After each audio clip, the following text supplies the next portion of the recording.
Hello everyone, this is my reaction to yesterday's ISC Meshing Together Part 1. I decided to make this differently this time. I give you my thoughts and then I show you parts of yesterday's video.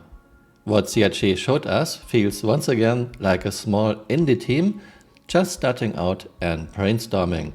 How is server meshing supposed to work? We are starting at 0 and we are making nice business graphics. You will hear, we have delivered the PAS technology.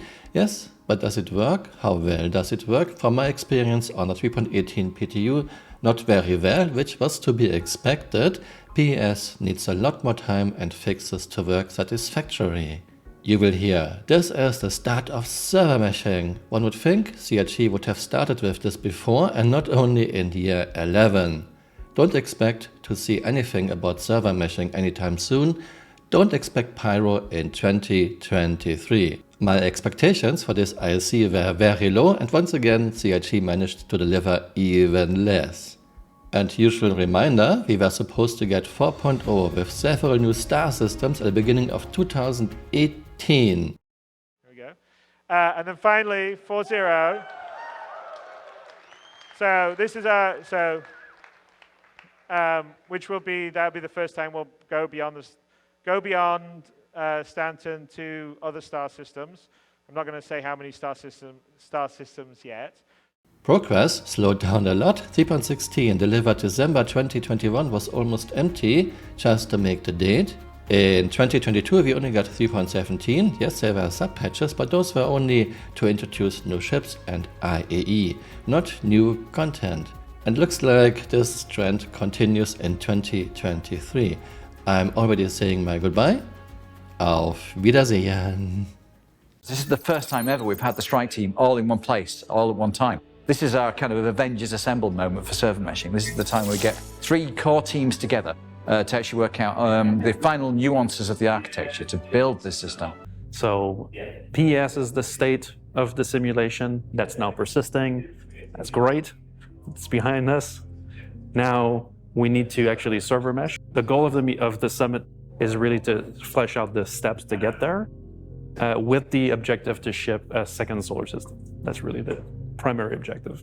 Day 2 has been super great in that we've aligned a lot of our different roadmaps. Every team gets to have their own sort of view on the project, and I think today we really came together as this is the critical path that we need to achieve. Everything else is gravy, but we have the critical path is really clearly identified, which is a big deal in the size of this project.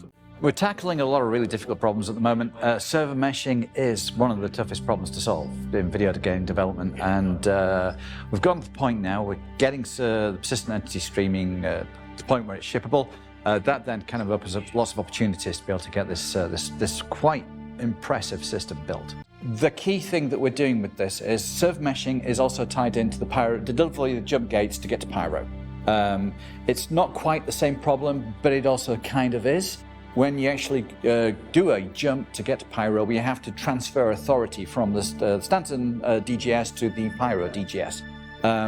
What we want to do, of course, is have multiple DGS per star system, but we're separating the actual jump gate stuff from the actual server meshing stuff, so that we get to the point so we can actually assure Pyro's delivery, and whilst we worry about the actual server meshing delivery, to really knuckle down and actually get it dashed out and get the first version out. Static server meshing, that is. This is a piece of work that's going to last for quite a long time. There'll be ongoing stuff for quite a while. That's the critical path to the first step. But after that is how we get to the actual end game, which is the dynamic mesh. Yeah, this is the start of server meshing in its current form. It's very much a list of stuff that we've got to determine. We basically have a list of stuff that we need to nail down.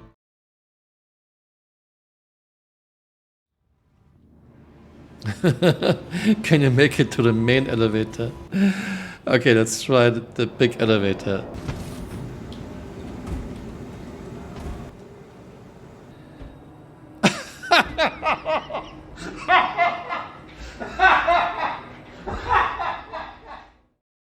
Hey, you're still here.